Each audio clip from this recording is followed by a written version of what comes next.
కానీ బ్రాహ్మీ ముహూర్తం అంటే అర్థం ఏమిటంటేనండి, ఉదయము సాయంకాలము బ్రహ్మగారు సృష్టి చేసి ఉపసంహరణ చేయరు.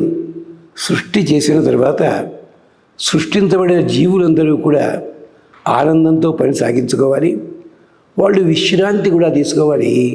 అవి రెండు ముహూర్తాలు. ఒకటి సూర్యోదయ సమయము, రెండోది సూర్యాస్తమయ సమయము.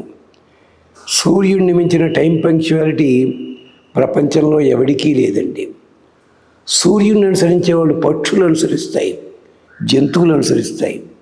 జంతువులైనా కొంచెం అటు ఇటు ఉంటాయి, కానీ పక్షులు చూడండి, సాయంకాలం 6:30 దాటిందంటే మీకు పక్షి కూతలు వినిపించవు. సాధారణంగా మీ ఇంట్లో పెట్టుకుంటే తప్ప గుడ్ల గుబులు కాకులు మాత్రం కురుస్తుంటాయి. అందరికంటే ఆఖరిని నిద్రపోయేది కాకి, అందరికంటే ముందు మెళుకు తెచ్చాడు కోడి. ఇది అందుకని అలాంటి ముహూర్తం పేరు బ్రాహ్మీ ముహూర్తం అంటారు దాన్ని. దాని పేరే ఉషకాలము.